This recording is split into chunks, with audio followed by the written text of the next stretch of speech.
وقف دیکھیے صدقہ جاریہ میں سے ایک ہے، جیسا کہ صدقہ جاریہ یعنی انسان کے مرنے کے بعد بھی جو اجر قائم رہتا ہے، اس میں سے دیکھیے ایک اولاد ہے، ایک علم ہے، اور ایک ہے صدقہ جاریہ یعنی جو چیز ہمیشہ قائم رہتی ہے، اس چیز کا انسان کو زندگی میں بھی اور مرنے کے بعد میں بھی اس کا اجر ملتا رہتا ہے۔ اسلام سے پہلے بھی وقف ہوتے رہے، جیسے ابھی آپ نے سنا ہے۔ اسلام کے سب سے پہلے واقف ہمارے نبی کریم صلی اللہ علیہ وسلم خود ہے۔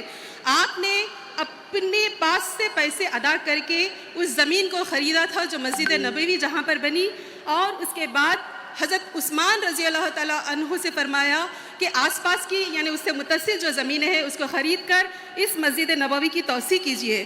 چنانچہ آپ نے دیکھا ہوگا، سنا ہوگا کہ حضرت عثمان رضی اللہ تعالیٰ عنہ بہت زیادہ، یہاں تک کہ بہت زیادہ وقف کیے ہیں، جس میں کنواں ہے بیر روما، اور دیکھیے آج تک بھی حضرت عثمان رضی اللہ تعالیٰ عنہ کے ٹرسٹ چلتے ہیں، اور ان کے نام کا بینک میں کھاتہ بھی چلتا ہے، اور ان کے نام سے ابھی تک کرنٹ بل بھی دیا جاتا ہے۔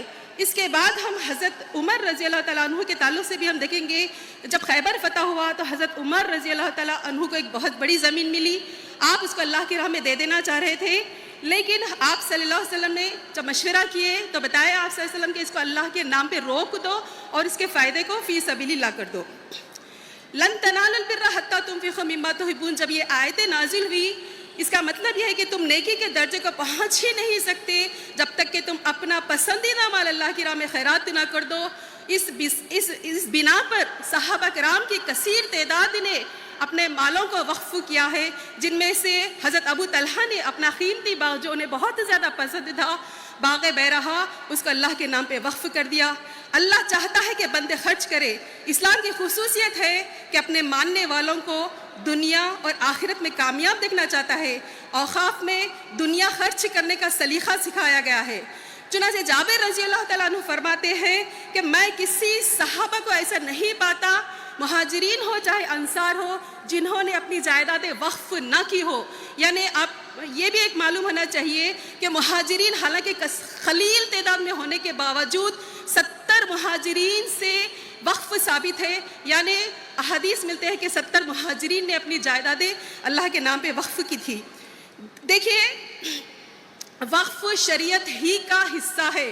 وقف کوئی الگ چیز نہیں، جیسا ہم نماز پڑھتے ہیں، روزہ رکھتے ہیں، زکوٰۃ دیتے ہیں، حج کرتے ہیں، اسی طریقے سے وقف بھی شریعت کا ہی ایک حصہ ہے۔ میں اسی کے ساتھ معذرت چاہتی ہوں کہ میرا وقت ختم ہو گیا۔ معزز خواتین و حضرات، اب ہمارے سامنے آ رہی ہیں فردوس فاطمہ ایڈوکیٹ، جو MIM مجلس اتحاد المسلمین کی خاتون نمائندہ ہیں۔ فردوس فاطمہ۔ معزز مقررین اور عزیز بہنوں، آج ہم یہاں پر وقت بچاؤ دستور بچاؤ تحریک انصاف کی جدوجہد کے لیے جمع ہوئے ہیں۔ یہ صرف ایک قانونی سٹرگل نہیں، بلکہ ہمارے دستور، کانسٹیٹیوشن، ہمارے حقوق، ہمارے فیوچر جنریشنز، آنے والی نسلوں کے لیے ایک جدوجہد ہے۔ وقت امینڈمنٹ ایکٹ 2025 ایک کالا قانون ہے۔ ہمارے constitutional rights article 21 Liberty, article 14 equality, article 300A property rights کا وائلیشن ہے۔ انڈیا میں 25 کروڑ سے بھی زیادہ مسلمان پاپولیشن ہے، جو کہ ورلڈ کی لارجسٹ مسلم پاپولیشن ہے۔ دنیا کی سب سے زیادہ مسلم آبادی یہی ہے، انڈیا میں ہے، پھر بھی ہم ڈیوائیڈڈ ہے۔ ہم پر ایسے قانون لگا کر ہماری مسلمان پہچان کو، ہماری مسلم آئیڈینٹی کو کرائسس میں لایا جا رہا ہے، ہمیں کمزور کیا جا رہا ہے۔ یہ وقف امینڈمنٹ ایکٹ ہو یا پھر CAA NRC ہو کا معاملہ ہو، یا پھر ٹرپل طلاق کے نام پر ہماری شریعت میں مداخلت ہو، ہمارے کانسٹیٹیوشنل رائٹس ہم سے چھینے جا رہے ہیں، جن کے لیے ہمیں متحد ہو کر اپنے شیعہ، سنی، بریلوی، دیوبندی کے ڈفرینسز کو بھلا کر یونائٹڈلی اس وقت امینڈمنٹ ایکٹ کو ریپیل کروانا ہے، اور ہمیں ہمارے ساتھ لائک مائنڈڈ ہندو، سکھ، عیسائی کو بھی شامل کر کے تحریک چلانا ہے۔ ہمارے لیے کسان آندولن فارمولا 2021 کی مثال بلو پرنٹ شامل ہو سکتی ہے۔ کسانوں نے ان پر لگائے گئے غلط ایکٹ کو، غلط قانون کو 13+ مہینوں کی مسلسل جدوجہد سے